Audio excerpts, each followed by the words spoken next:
आप सभी को राम राम। चलिए,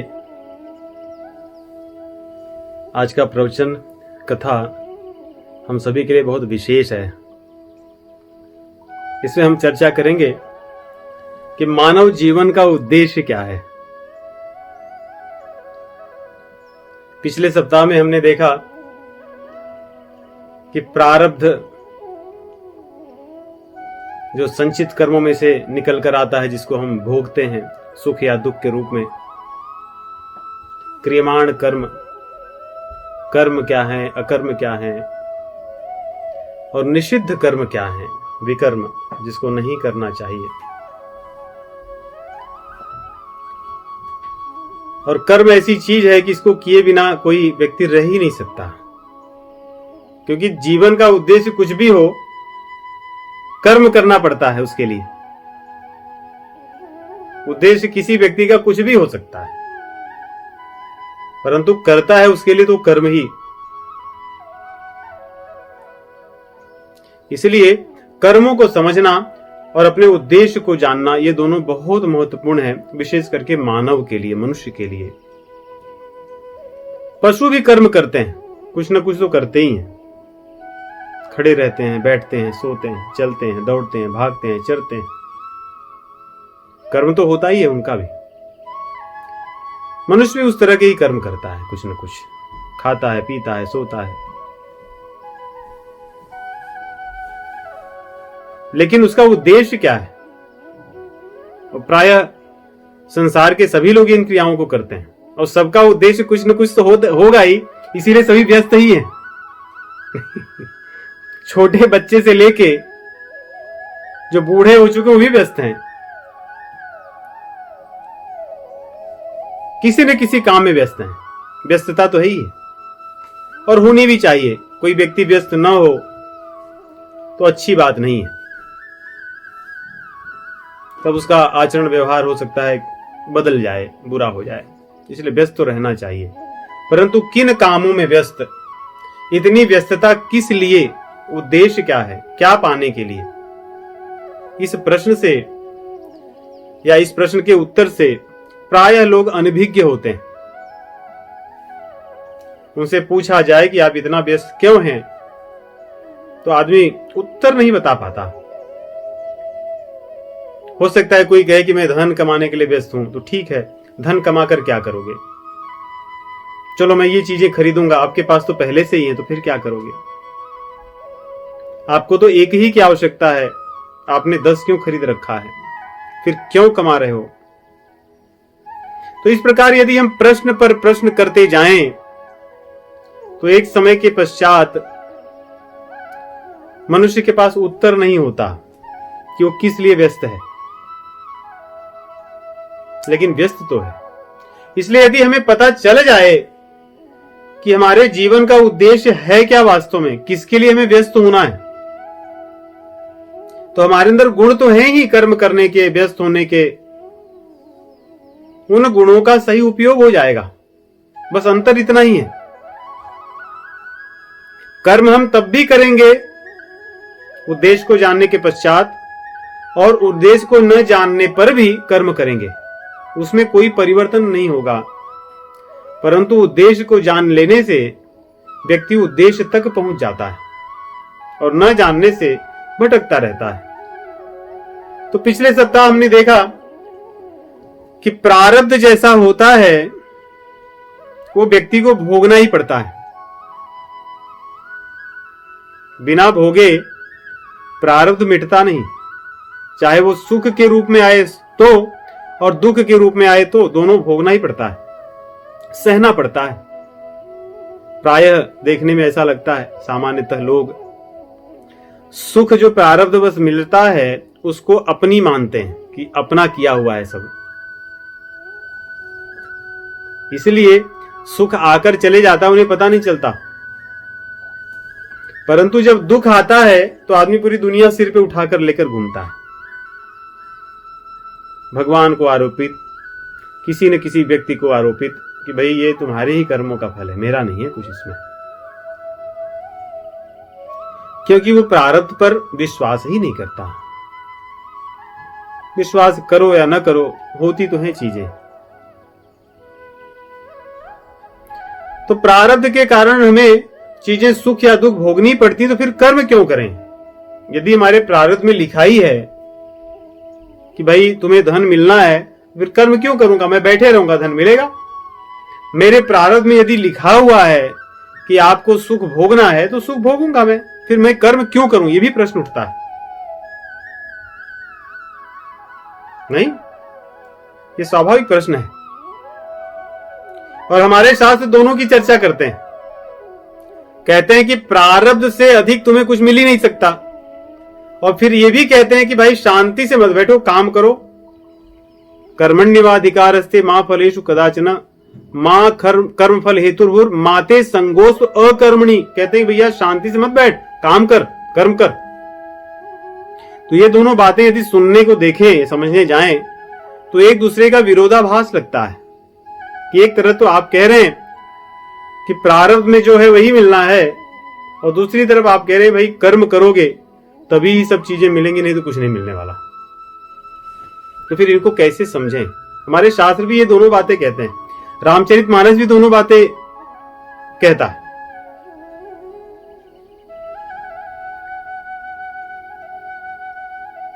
कौन काहुन को सुख दुख कर दाता, निज कृत कर्म भोग सब भ्राता। कोई किसी के सुख या दुख का कारण नहीं होता, अपने ही कर्मों के जो फल होते हैं वो सुख या दुख के रूप में जीव पाता है। ये रामचरितमानस कहती है। भैया लक्ष्मण और निषाद राज के बीच में जब संवाद होता है तो ये चर्चा निकल कर आती है। दूसरी तरफ ये भी चर्चा है अयोध्या कांड में, कर्म प्रधान विश्व करी राखा, कर्म प्रधान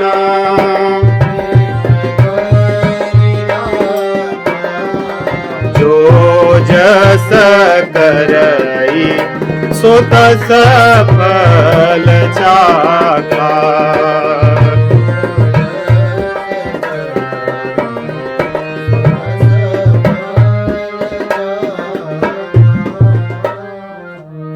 कर्म प्रधान विश्व करी राखा, जो जस करई सो तस फल चाखा।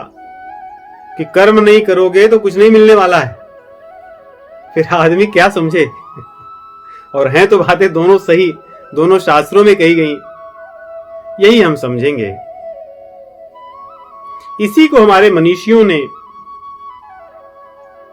विवेचना की कि भाई प्रारब्ध बड़ा है या आपका कर्म या पौरुषता, आपका पुरुषार्थ बड़ा है या आपका प्रारब्ध बड़ा है? कौन बड़ा है? जब भाग्य सब कुछ कर लेगा प्रारब्ध, तो फिर पुरुषार्थ क्या करेगा? इसीलिए हमारे मनीषियों ने 4 पुरुषार्थों की चर्चा की, या पुरुषार्थ 4 हैं। धर्म, अर्थ, काम और मोक्ष, ये 4 हमारे पुरुषार्थ हैं। प्रारब्धवश तो चीजें हमें मिलनी ही हैं, परंतु जब हम उनको करेंगे नहीं तो नहीं मिलना है। जैसे कर्म तो बहुत से लोग करते हैं, फल सभी को वही थोड़े ही मिलता है। इसीलिए भगवान ने कहा है कि कर्मण्येवाधिकारस्ते मा फलेषु कदाचन।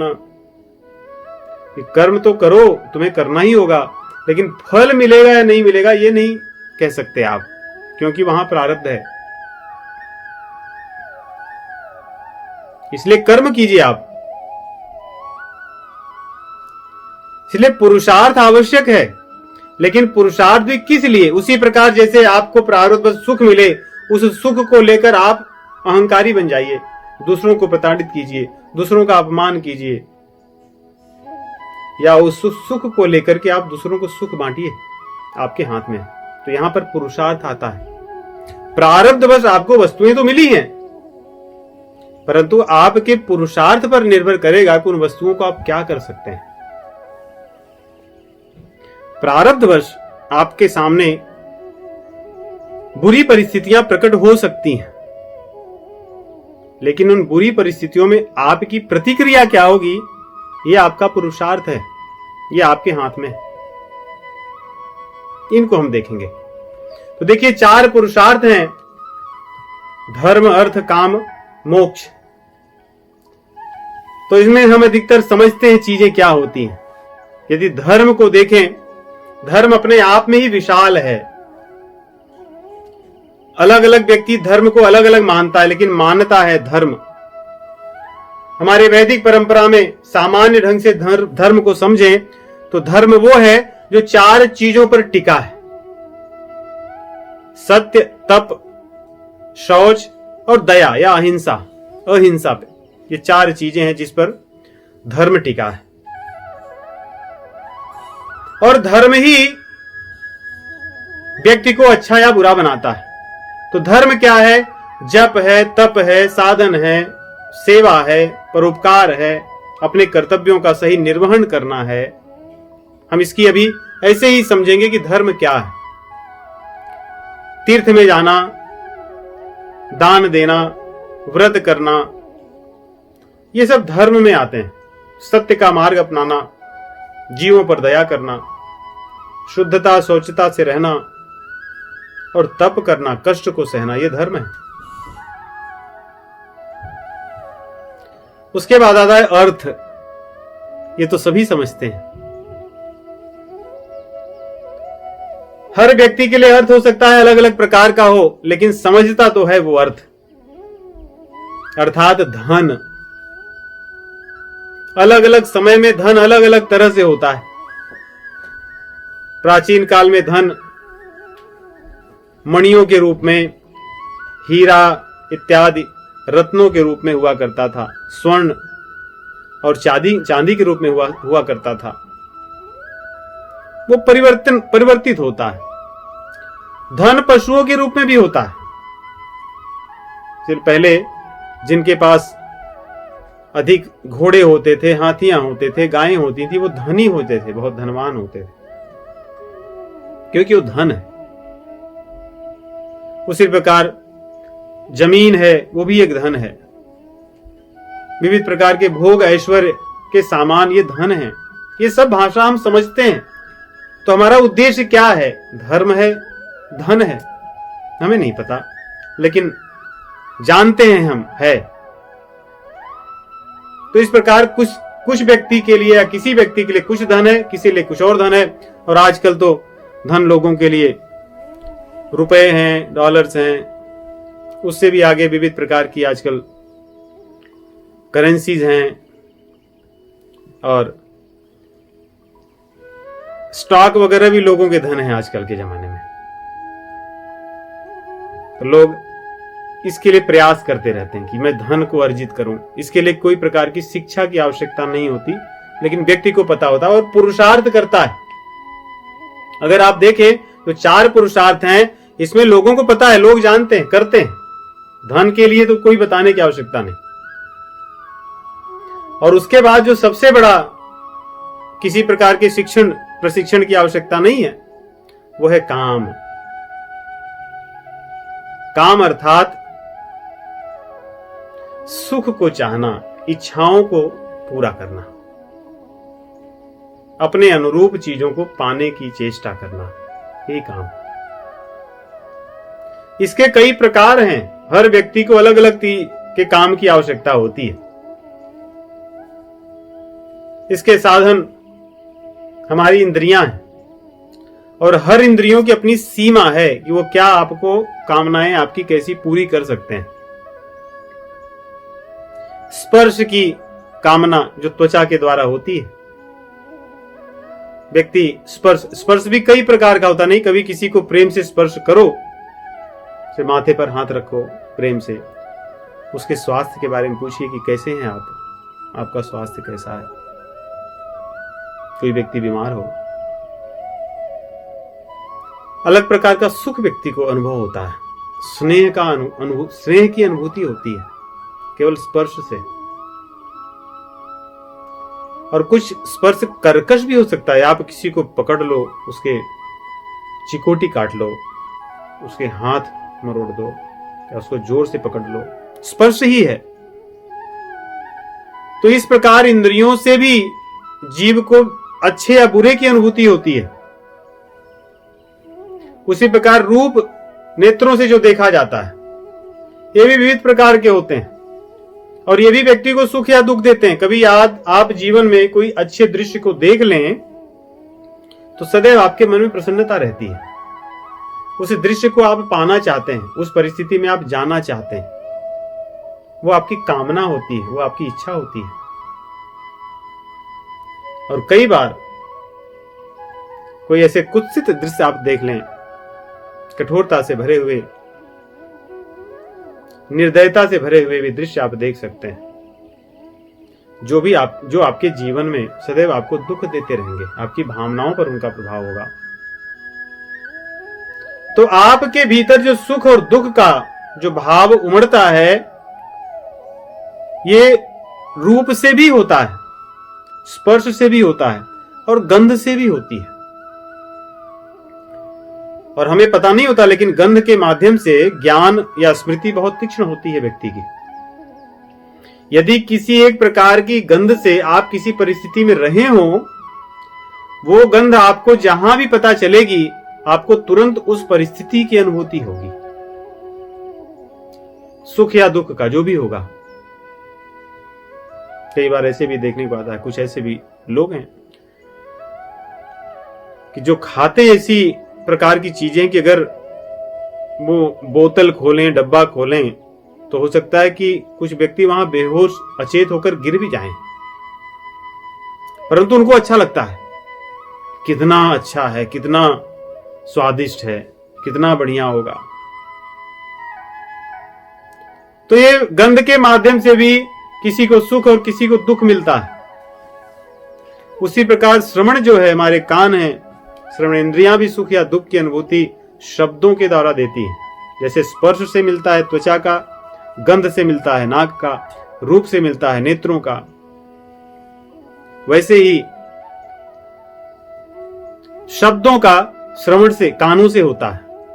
शब्द भी दो प्रकार के होते हैं, कोई व्यक्ति गीत या वाणी का हो, या दूसरा वाद्यों का हो। नहीं, वाद्य भी होते हैं, कितने अच्छे लगते हैं, बांसुरी बजती रहे, देखिए कितनी मधुर लग रही है, इसमें कोई बोल नहीं रहा है, लेकिन ये वायु के घर्षण से निकली हुई वाणी कितना आनंद दे रही है। और इसी में कुछ ऐसे भी वाद्य हो सकते हैं जो जीवन में अलग प्रकार के भय उत्पन्न कर सकते हैं, हमारे मन में अशांति उत्पन्न कर सकते हैं। और व्यक्ति की वाणी भी ऐसी होती है, नहीं, कोई बोले, शब्द के रूप में हमारे कानों के माध्यम से हृदय में जाएं, हो सकता है कि हमें आनंद मिले, मन में शांति हो। नहीं, कभी आप मंत्रों का उच्चारण सुनिए, कितना अच्छा लगता है,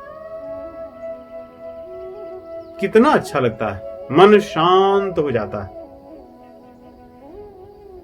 और कभी किसी व्यक्ति की कर्कश कटुवाणी को सुनिए, क्षण भर में मन अशांत हो जाता है। तो शब्दों से भी हमें उसी प्रकार रस जिह्वा के द्वारा, ये भी हमें सुख या दुख, हमारी कामनाओं की पूर्ति करता है। 6 प्रकार के रस लेने के लिए जिह्वा दौड़ती है, कटु, अम्ल, लवण, तिक्त, कसाय और मधुर। किसी के माध्यम से सुख और किसी के माध्यम से दुख मिलता है। तो ये 5 तो हमारी इंद्रियां हैं जो कामनाओं की पूर्ति करती हैं, इससे सब व्यक्ति जानते हैं। इसके अलावा भी जीव अपनी कामनाओं में मान को पाना चाहता है कि हमारे शरीर को सुख मिले, मान मिले, जहां जाएं उसकी सेवा हो, शरीर से लेकर के, शरीर से संबंधित, ये भी कामनाओं के अंतर्गत आते हैं। और बड़ाई की आकांक्षा, इच्छा होती है लोगों की, कामना होती है, ये भी काम है। बड़ाई मिले मुझे, मेरा नाम हो, मेरी प्रशंसा हो, शरीर की हो, मतलब स्थूल शरीर की, और सूक्ष्म शरीर की। हाँ, फला व्यक्ति बहुत अच्छे थे, मर गए फिर भी लेकिन बहुत महान थे, ये बड़ाई की। और आराम की इच्छा चाहता है जीव, कुछ न करना पड़े और मेरा काम चलता रहे। ये भी कामना के अंतर्गत है। इसकी भाषा हम सब समझते हैं और सभी इसलिए प्रयास करते हैं। ये जो मैंने 5 इंद्रियों के रस बताए, अधिकतर इन्हीं की पूर्ति के लिए जीव अपने सारे उद्देश्यों को लगाता रहता है। अच्छा भोजन मिल जाए, अच्छी चीज मेरी प्रशंसा करें लोग, सुख मिले, आराम मिले, मान हो, बड़ाई हो, इंद्रियों के अनुकूल परिस्थितियां मिलती रहें। सारे प्रयोजन इसीलिए हैं वास्तव में। सारे प्रयोजन, किसी को अच्छे लगे सो भी और बुरे लगे सो भी, प्रयोजन तो यही है। इसके अतिरिक्त और क्या है? तो कामनाओं की पूर्ति ये तीसरा पुरुषार्थ है और चौथा है मोक्ष। ये बड़ी बात है।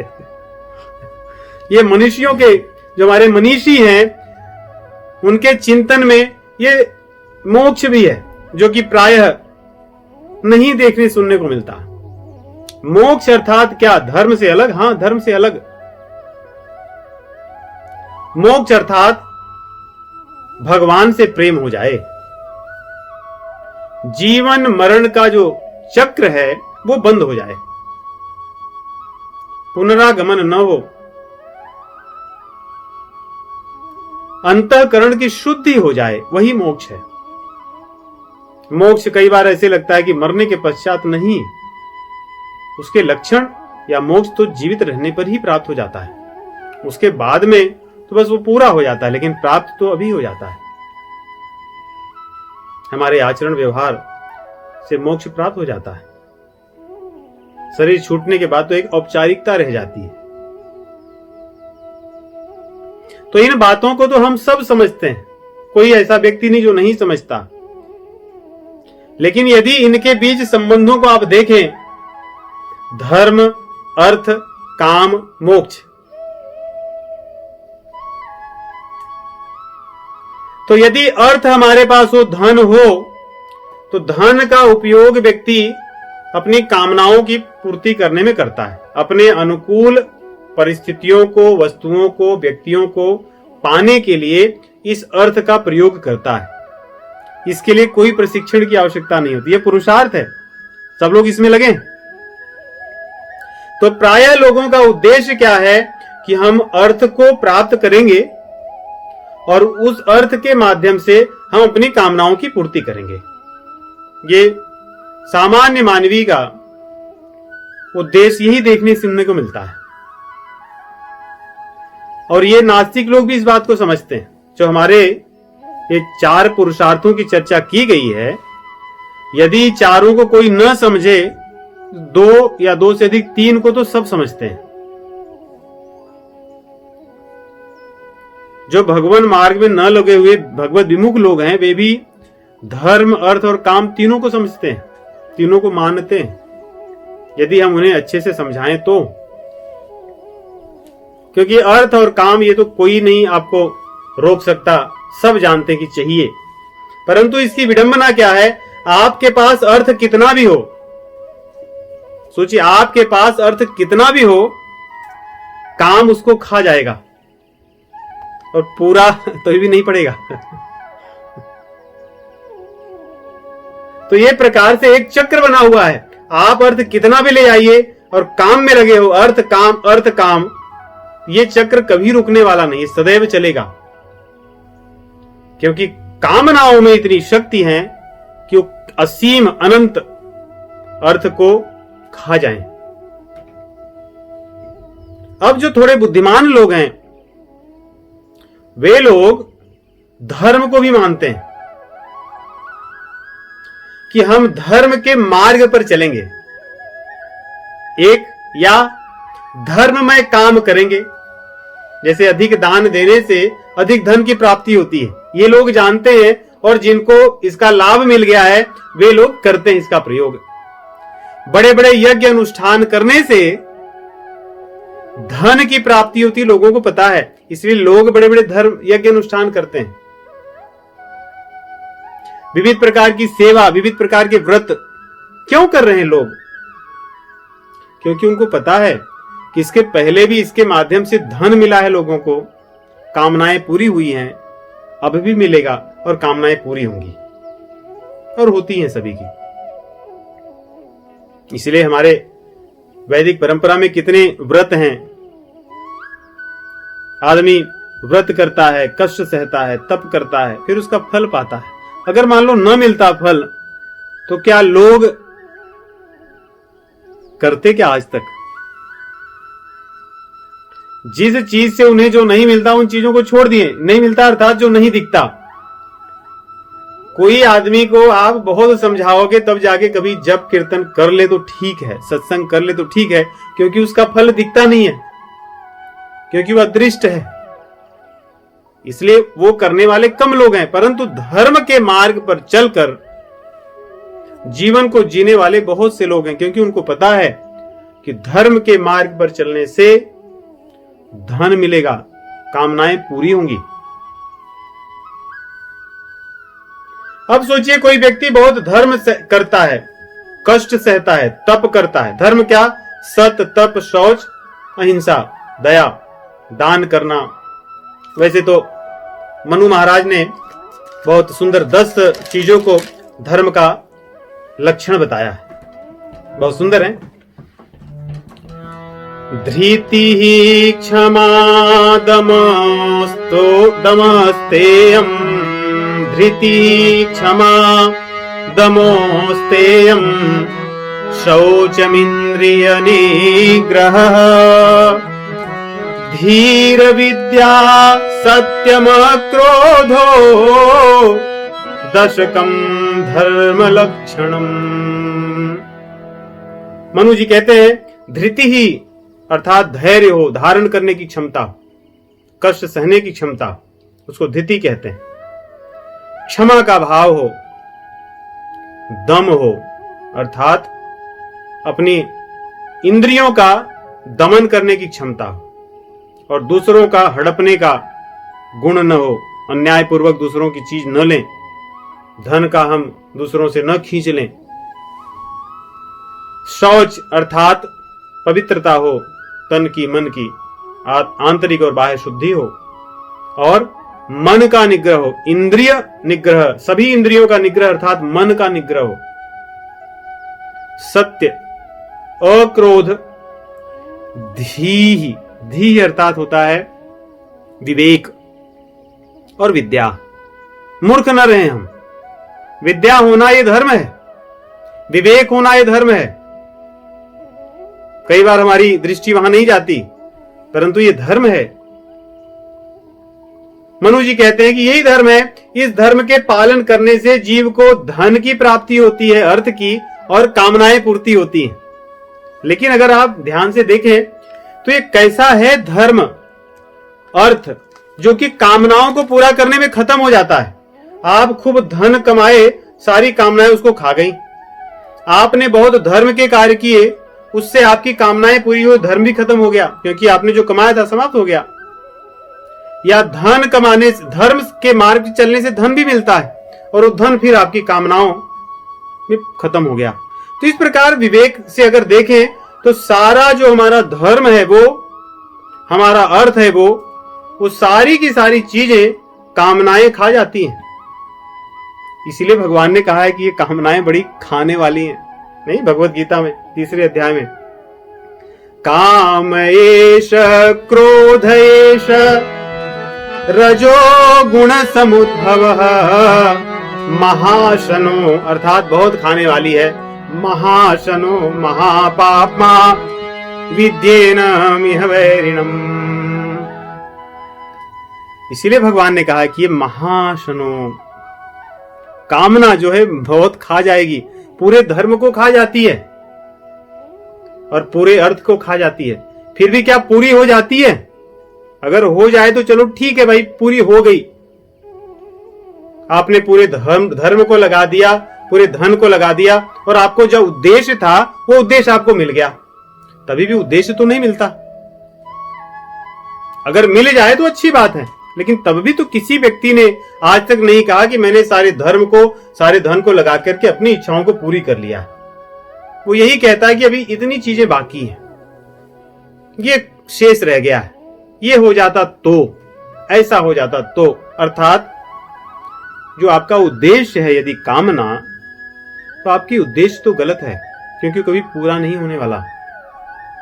इसलिए भगवान भगवत गीता में ही कहते हैं कि बहुत ही भयंकर है कामना, क्योंकि ये ऐसे ढकती है, जैसे कोई व्यक्ति बैठा हो, उसको काले कपड़े से उसका मुख ढक दीजिए आप, वो कुछ देख ही नहीं पाएगा। वैसे ही कामना है, काले कपड़े से जैसे व्यक्ति की आंख ढक जाने पर कुछ नहीं दिखता, वैसे ही विवेक को ढक देती है, कुछ नहीं देखने देती, अंधा कर देती है, व्यक्ति को अंधा कर देती है। मोहन अंध कीन केहि केहि, इसे गोस्वामी जी कहते हैं कि मोह ने किसको अंधा नहीं किया, अंधा कर देता है। इसलिए भगवान कहते हैं आवृतम ज्ञानमेतेन ज्ञानिनो नित्यवैरिणा काम रूपेण कौन्तेय दुष्पूरेणानलेन च। ये कभी पूरा होने वाली नहीं है। अर्जुन को कहते हैं कौन्तेय, अपनी माता का ध्यान कीजिए, जिन्होंने कामनाएं नहीं की, ये कभी नहीं पूरी होगी। आप अपने सारे अर्थ को लगा दीजिए, आप अपने सारे धर्म को लगा दीजिए, एक नहीं करोड़ों जन्म लीजिए, लेकिन आपका ये उद्देश्य कभी पूरा नहीं हो सकता, क्योंकि ये दुष्पूरेण अनलेन च।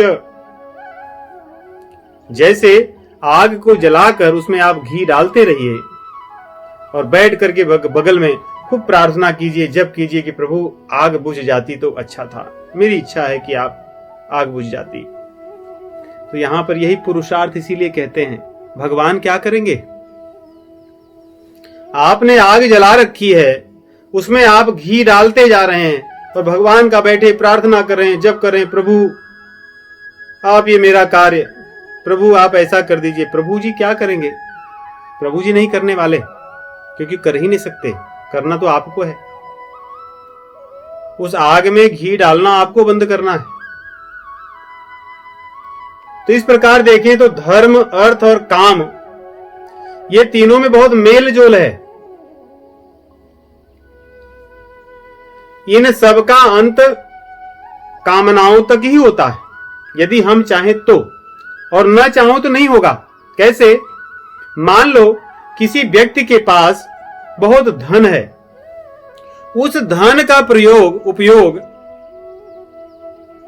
वो परोपकार में करे, अपनी कामनाओं की पूर्ति में न करे, तो उसको कौन रोकने वाला है?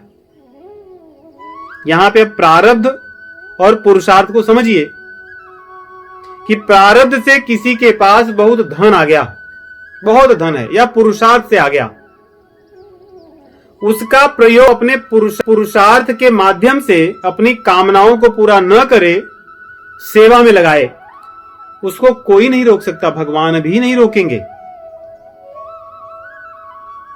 तो उसका धन एक तरफ से कामनाओं में न जाकर के उसकी अंतःकरण की शुद्धि करेगा और उसको मोक्ष की तरफ ले जाएगा। उसी प्रकार धर्म है। धर्म आप कीजिए, लेकिन धर्म का निस्वार्थ आचरण कीजिए, अपनी कामनाओं के लिए नहीं, अर्थ की प्राप्ति के लिए नहीं, अपने कर्तव्य के लिए। कर्तव्यम इति, मेरा कर्तव्य है इसलिए मैं करूंगा। इसलिए भगवान कहते हैं ना, आज हमने पढ़ा, कर्म नहीं भी संसिद्धिम आसिता जनकादय लोक संग्रह में वापी संपश्यन कर्तुम अर्हसि, कि आवश्यकता न हो फिर भी अपने कर्तव्य को, कर्म को कीजिए, लोक संग्रह के लिए, करने के लिए, मेरे को करना है। तो आपका जो कर्म होगा धर्ममय कर्म, वो आपको कर्म कामनाओं की तरफ नहीं ले जाएगा, वो आपके हृदय की शुद्धि करेगा, आपके भीतर भोगवाद न बढ़ा करके योग बढ़ाएगा, जिससे आप भगवान की तरफ जाएंगे, आप मोक्ष की तरफ जाएंगे। इस प्रकार हम देखें तो अपने अर्थ को भी और धर्म को भी हम अपने बल पर, पुरुषार्थ के बल पर, या तो कामना पूरी कर सकते हैं या तो मोक्ष की तरफ जा सकते हैं। यही अंतर है प्रारब्ध में और पुरुषार्थ में। प्रारब्ध तो होगा ही होगा, लेकिन लगाम हमारे हाथ में है कि हमको जाना किधर है, कामनाओं की तरफ या किधर जाना है। लेकिन हमारे मनीषी कहते हैं कि भाई धर्म अर्थ काम ठीक है, लेकिन ये उद्देश्य नहीं हो सकता आपका, इसलिए आपका उद्देश्य मोक्ष होना चाहिए। 3 चीजें तो हम संसारियों को भी समझा सकते हैं और वो समझते भी हैं। हमारा जो ज्ञान है मनुष्यों का, ये सबके कल्याण का है। कोई न भी माने फिर भी हम उसको, कौन इस बात को ठुकरा सकता है कि हमारे पुरुषार्थ हैं काम और अर्थ, और थोड़ी सी जिसकी बुद्धि अच्छी हो, कौन इसको ठुकरा सकता है कि धर्ममय मार्ग पर चल के, संसार में भी देखिए आप धर्म के मार्ग पर चलकर जो धन कमाते हो उससे आपका भला होता है कि नहीं। जैसे मान लो किसी भी देश में आप रहें, वहां की सरकार के जो कर के नियम हो, टैक्स के नियम है, उसके अनुसार आप न चलें, मनमानी करें, तो आप ये नहीं कह सकते कि आपका जो धन कमाया हुआ है वो धर्म के आधार अधर्म का हो गया, क्योंकि आप उस देश का जो नियम है उसके विपरीत चल रहे हैं। तो धन आपको कष्ट ही देगा, किसी दिन आपको ले जाएंगे, वो धन आपको दुख ही देगा, कष्ट देना है।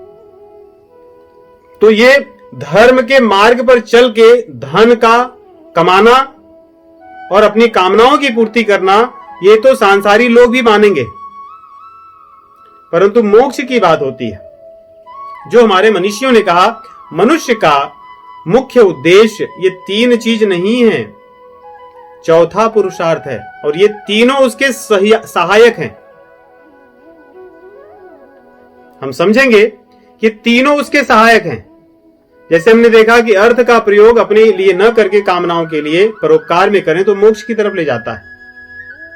धर्म का प्रयोग कामनाओं की पूर्ति के लिए, धन की प्राप्ति के लिए न करके मोक्ष के लिए, निस्वार्थ निष्काम कर्म के लिए करें तो मोक्ष की तरफ ले जाता है। उसी प्रकार कामनाओं का भी यदि शास्त्र के अनुसार उनका प्रयोग करें, जितनी आवश्यकता है बस उतना ही करें, तो कामनाएं भी मोक्ष की तरफ ले जाएंगी। जैसे हमारी कामना है कि हम बहुत खाएं, क्योंकि स्वयं को खाने की है, उसी कामना को आप परिवर्तित कर दीजिए कि हम दूसरों को खिलाएं। कामना तो वही है खाने की, परंतु दिशा बदल गई है। कामना है कि मुझे सुख प्राप्त हो, उस कामना को आप दूसरी तरफ ढकेल दीजिए कि मुझे नहीं, सबको मिले सुख, उसी से मैं सुखी होऊंगा। बस कामना तो आपको सुख की थी, वो सुख की कामना भी आपको मोक्ष की तरफ ले जाती है।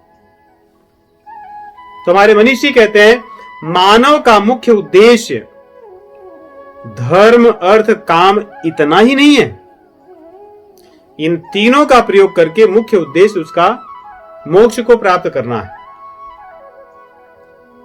क्योंकि ये 2 तक ही लगे रहेंगे तो उसी तरह समझिए, जैसे किसी व्यक्ति को 4 महले की इमारत पर चढ़ना हो और वो उसमें सीढ़ी या लिफ्ट लगी हो बस 1 और 2 तक जाने की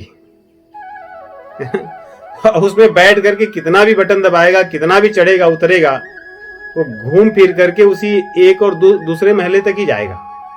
वैसे ही अर्थ और काम को समझिए, आप इसी चक्कर में जो लगे हैं लोग, इसी 2 में आते जाते रहेंगे, यही आना जाना लगा रहेगा। और ये आदमी को बांध रखा है। अज्ञानियों को इसका पता ही नहीं है, संसारियों को इसका पता ही नहीं है, इसके बाद भी कोई बात है।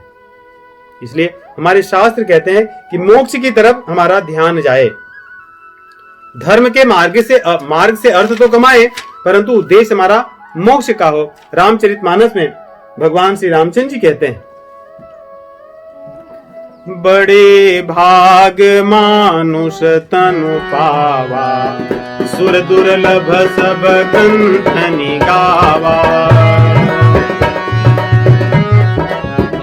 बड़े भाग्य से मानुष तन मिलता है, बड़े भाग्य से मिलता है। इसका उद्देश्य क्या है? इसका उद्देश्य धर्म अर्थ और काम नहीं। इसका उद्देश्य क्या है? साधन धाम मोक्ष कर द्वारा, पाई न जेहि परलोक समारा।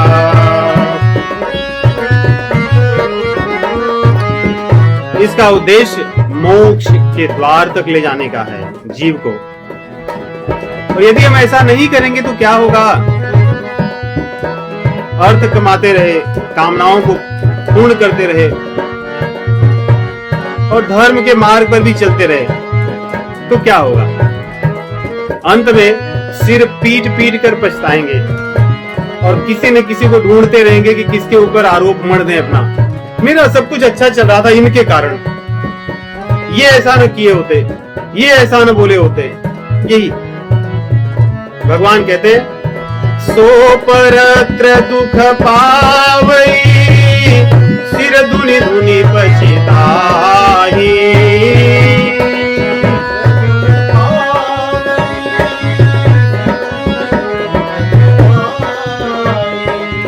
काल ही कर्म ही ईश्वर ही, मिथ्या दोष लगाई।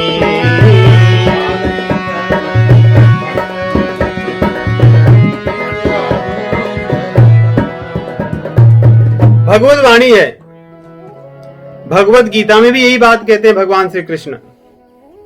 कहते हैं जो जीव है उसका उद्देश्य धर्म अर्थ और काम में लगे रहना नहीं है। इसके पहले तो कह चुके कि महाशनो महापापमा, लेकिन उसी प्रकार भगवान ये भी कहते हैं ये सब चीजें बड़ी, जिसको कहते हैं कि बड़ी अच्छी लगती है देखने में, कि एकदम बढ़िया से सब कुछ बनाए रहो, उसका कुछ अर्थ ना हो। कहते हैं वैसे ही जीव का है कि बढ़िया से धर्म करता रहे, खूब धन कमा लिया, बड़ी बड़ी चीजें ले लिया, सब एकदम अच्छा लग रहा है। भगवान उसको कहते हैं याम इमाम पुष्पिताम वाचम प्रवदन्ते विपश्चितः।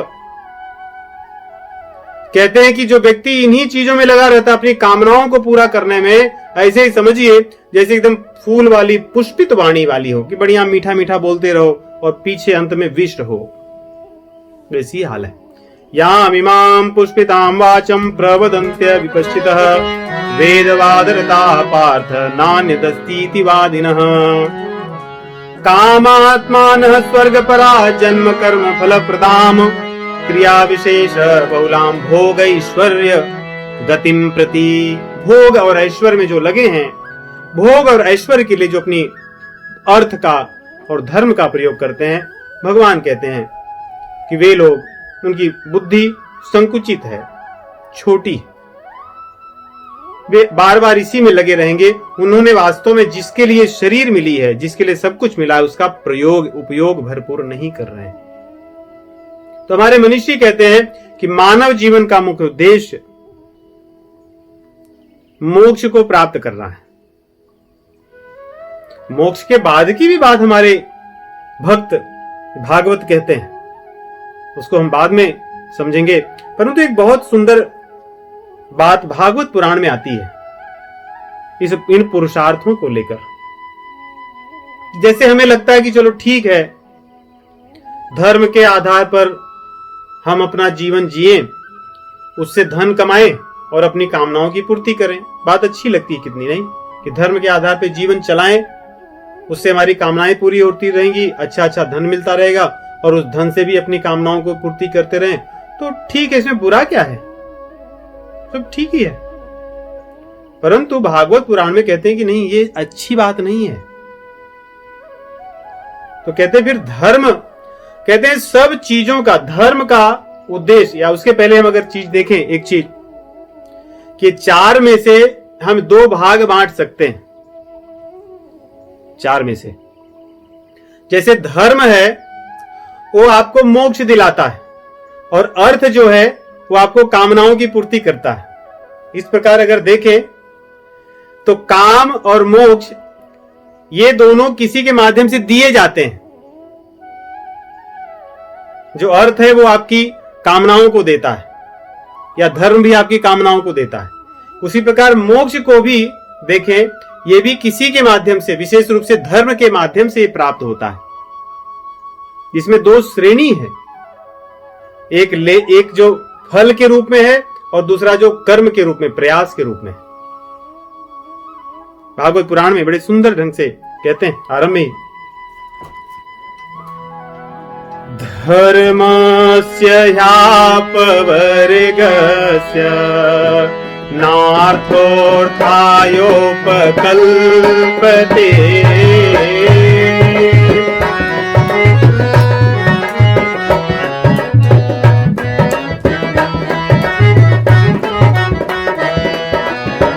नार्थस्य धर्मैकान्तस्य कामो लाभाय हि स्मृतः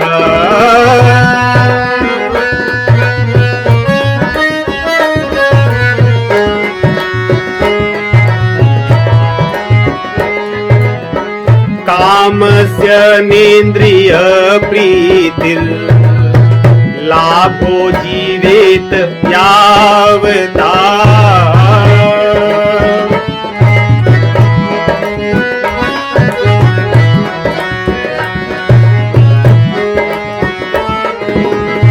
जीवस्य तत्त्वजिज्ञासा नार्थो यश्चेह कर्मभिः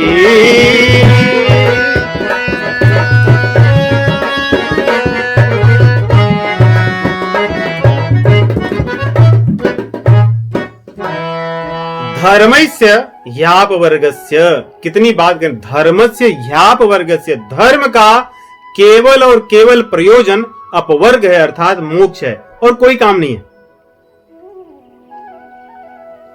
धर्म का प्रयोजन अर्थ को पाना है नहीं, ऐसा कह रहे हैं भागवत पुराण में।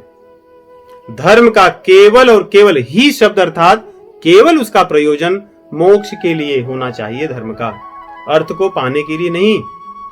आगे कहते हैं नार्थस्य धर्मैकान्तस्य कामो लाभाय हि स्मृतः, और अर्थ किसके लिए हो? कहते हैं अर्थ का प्रयोग धर्म के लिए होना चाहिए। जो हमारे पास अर्थ हो उसका प्रयोग धर्म के लिए हो, न कि कामो लाभाय हि स्मृतः, कामनाओं के लिए नहीं होना चाहिए, कामनाओं की पूर्ति के लिए नहीं होना चाहिए। कठिन है नहीं? भागवत पुराण हमारे कल्याण के लिए कह रहा है कि धर्म का प्रयोग कामनाओं के लिए मत कीजिए, अर्थ को पाने के लिए मत कीजिए, उसको मोक्ष के लिए कीजिए। और जो आपके पास अर्थ है उस अर्थ का प्रयोग धर्म के लिए कीजिए, धर्म को बढ़ाने के लिए।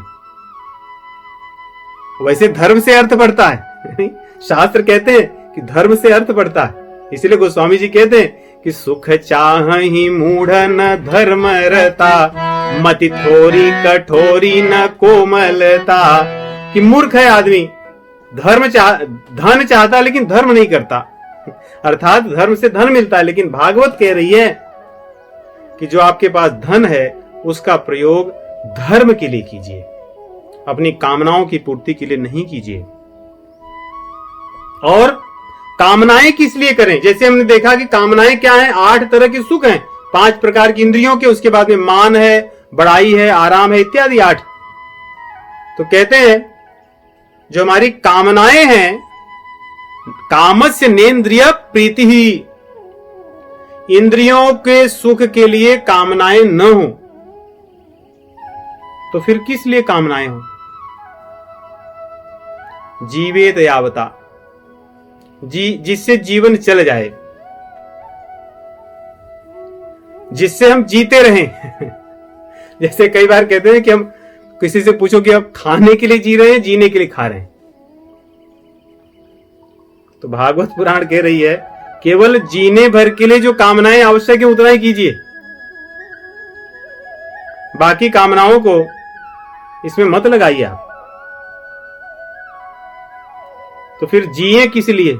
नहीं, जब आप कह रहे हैं कि कामनाएं इंद्रियों की प्रीति के लिए नहीं करें, केवल जीने भर के लिए करें, तो जब जिएंगे रूखा सूखा जीवन तो फिर वो जीना किस लिए? तो भागवत पुराण कह रही है इस प्रकार का जीना, जीवस्य तत्व जिज्ञासा नार्थो यश्चेह कर्मिभिः, तत्व जिज्ञासा के लिए हो, तत्व ज्ञान के लिए हो, भगवत ज्ञान के लिए हो जीवन। ये क्रम बड़ा सुंदर है। और ये कब कहते हैं? आरंभ में, ऐसा नहीं कि बहुत अंत में, कहते हैं आरंभ में यही आवश्यकता है। ये जानेंगे जब हम, तो मोक्ष को प्राप्त कर सकते हैं। और इस प्रकार कोई कठिन चीज नहीं है, ऐसे जीने वाले हमने लोगों को देखे हैं और हमारे पहले के लोग जीते थे। भावनाएं ऐसी होनी चाहिए। देखिए, कई बार हमें ऐसा लगता है कि वो समय अलग था। समय कुछ भी हो, भावनाएं थोड़ी ही बदलती हैं, परिस्थितियां बदलती हैं, धन संपत्ति वैभव आश्रम बदलते हैं, भावनाएं नहीं बदलती। भावनाएं तो वैसी ही रहती हैं। भावनाएं तो मधुर हों, प्रेम की हों, कर्कश हों, कठोर हों, पारुष्यता हो, आर्दव हो, ये तो नहीं बदलते, ये तो वैसे ही रहते हैं, किसी भी देश में हो, किसी भी काल में हो। इस प्रकार यदि हम अपनी भावनाओं को मोक्ष के लिए तैयार करेंगे, तो अपने आप हमारी जो कामनाएं हैं वो इंद्रियों के लिए नहीं होंगी, वो केवल जीवन जीने के लिए होंगी। जिसे हम लोग कहते हैं, कई बार लोग कहते हैं कि सादा जीवन उच्च विचार, सुन लिए हैं और ऐसे करते हैं लोग इस प्रकार के। ये वास्तव में सादा जीवन उच्च विचार यही है जो भागवत पुराण कह रही है। बाकी हम उसको जिस अर्थ में समझे वो अलग बात है, लेकिन है यही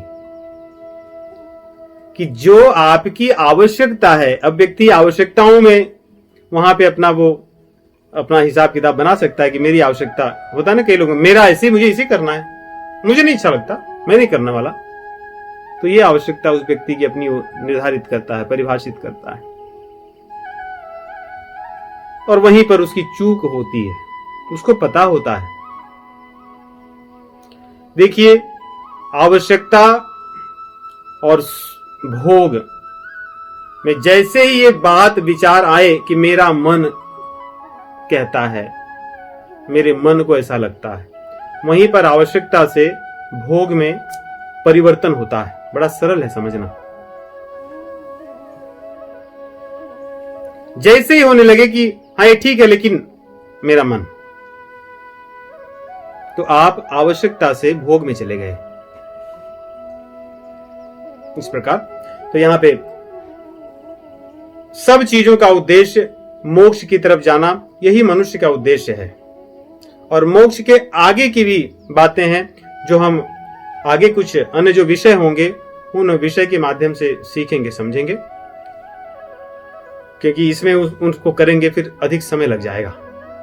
परंतु सर्वत्र यही बातें कही गई हैं कि हम अपने जीवन को इस प्रकार से निर्धारित रखें, नियमित रखें, कामनाओं को बढ़ने न दें कि वे हमें खींच ले जाएं और खा ले जाएं, सब कुछ खा ले जाएंगी। अब समझ में आता नहीं कि भगवान क्यों कहते हैं महाशनो महापापमा। ये सब कुछ खा जाने वाली, करोड़ों तुम्हारे जन्म खा जाएगी, लेकिन फिर भी खाकर भी शांत नहीं होगी। कभी कभी ऐसा होता है ना, चलो इतना हो गया तो ठीक है, अब तो हो गया पूरा, कहते तब भी इसको, ये बहुत पापी है, ये खत्म नहीं होने वाली है। इसलिए अपनी दृष्टि को कामनाओं से मोड़ करके धर्म की तरफ और वहां से मोक्ष की तरफ, जो भी हमारे अर्थ हैं, धर्म हैं और काम हैं, उनको हम मोक्ष की तरफ मोड़ें और मोक्ष के लिए साधन करें। ये सब साधन से होते हैं।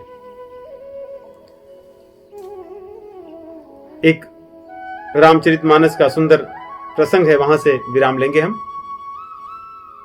भगवान श्री रामचंद्र जी से जब उनके गुरुदेव वशिष्ठ जी मिलते हैं, श्री रामचंद्र जी राजा बन चुके हैं, गुरुदेव उनसे मिलने के लिए आए और उनसे अपने मन की बात करते हैं कि मैं जानता हूं कि आप भगवान हैं, मैं आपके कुल में आया हूं, इसीलिए पुरोहिताई करने के लिए नहीं आया हूं, आपको देखने के लिए आया हूं, आपकी सेवा करने के लिए आया हूं, मेरे पिताजी ने मुझे बताया। तो वो कहते हैं कि सब चीजों का वास्तव में उद्देश्य, सब चीजों का उद्देश्य भगवान की प्राप्ति है। बाकी सब चीजें व्यर्थ हैं। हम दान करें, जप करें, तप करें, व्रत करें, जो भी करना है कर लें। उन चौपाइयों को गाते हैं, बड़ी सुंदर चौपाइयां। कहते हैं कि मैंने हृदय में विचार किया, गुरु वशिष्ठ जी कह रहे हैं कि मैंने अपने हृदय में विचारा है, जो मुझे आया है बता रहा हूं।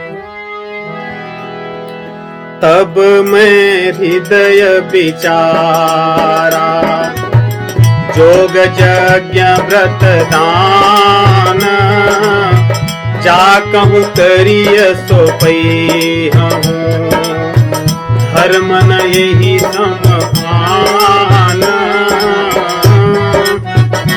कहते हैं कि दान धर्म कोई कुछ भी क्यों न हो, जब तक आपको न पाए तो धर्म धर्म क्या है और वो कर्म कर्म क्या है। कोई प्रकार का व्रत कोई अर्थ नहीं रखता यदि आपको न पाए, आपको न देखें, आपको न चाहें।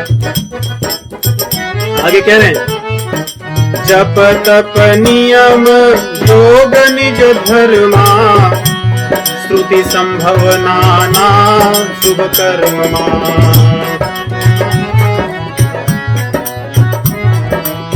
ज्ञान दयादम तीर्थ न जन, जहाँ लग धर्म कहत श्रुति सजन। धर्म क्या है? कह रहे हैं कि लोग और वेद भी यही कहते हैं कि धर्म क्या है? तीर्थ में जाओ, सेवा करो, दान करो, जप करो, तप करो, योग का मार्ग अपनाओ, शुभ कर्म करो, ज्ञान को अर्जित करो, इंद्रियों का दमन करो, शमन करो, दया दिखाओ, और जो पवित्र नदियां हैं वहां जाकर स्नान करो। यही सारे धर्म की बात मैंने सुना है, ऐसे भगवान से कह रहे हैं, और मैंने पढ़ा भी यही है। लेकिन आगम निगम पुराण अनेका, पढ़े सुने कर फल प्रभु एका। ये सब पढ़ने सुनने का प्रभु फल एक ही है, अगर वो न मिले तो सब व्यर्थ है। क्या है? तव पद पंकज प्रीति निरंतर, सब साधन कर यह फल सुंदर। सब साधन कर यह फल सुंदर। सभी साधनों का, सभी धर्म का फल यही है, आपसे प्रेम हो, आपके चरणों में प्रेम हो। भगवान व्यासदेव भी यही बात कहते हैं। वो तो बड़े दया के भाव से, करुणा के भाव से कहते हैं मैंने इतने पुराण लिखे, इतनी सारी चीजें लिखी मैंने, लेकिन लोग सुनते क्यों नहीं, समझते क्यों नहीं कि जो वो कर रहे हैं उससे उनका कुछ नहीं होना। वे जो धर्म कर रहे हैं उसको कामनाओं में न व्यर्थ करें, उसको भगवान को पाने के लिए लगाएं अपने धर्म को। कहते हैं,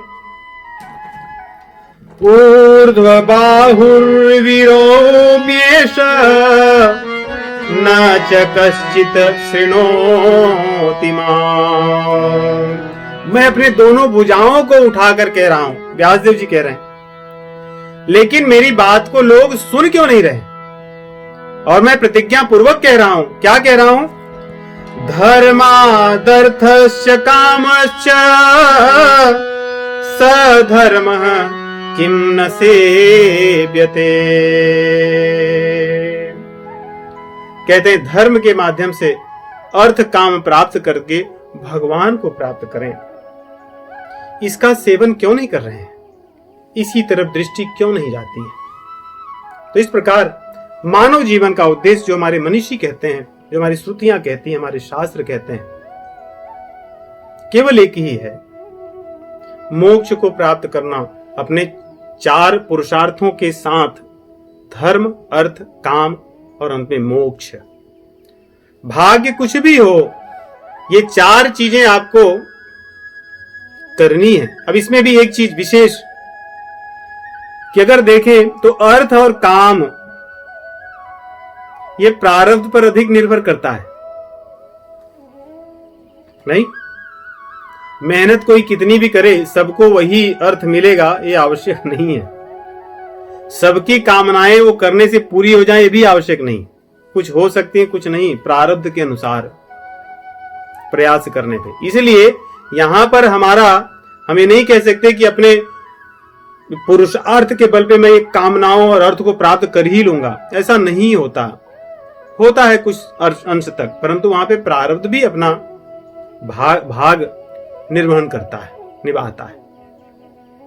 परंतु धर्म और मोक्ष में कौन सी प्रारब्ध की बात है। ये तो हम पर निर्भर करता है, ये पुरुषार्थ की बात है। इसमें प्रारब्ध बहुत गौण होता है, अगर हो भी तो। कोई प्रारब्ध किसी को धर्म करने से, प्रारब्ध किसी को मोक्ष के मार्ग पे चलने से नहीं रोक सकता। यदि जीव चाहे तो कर सकता है। तो इस प्रकार जैसे हमने आरंभ किया था, प्रारब्ध और पुरुषार्थ, तो मोक्ष और धर्म ये पुरुषार्थ है, ये हमारे हाथ में, ये प्रारब्ध पर निर्भर करता है। ऐसा मान करके हम मोक्ष और धर्म से वंचित न रहें, अपने मानव जीवन के उद्देश्य को अवश्य प्राप्त करें।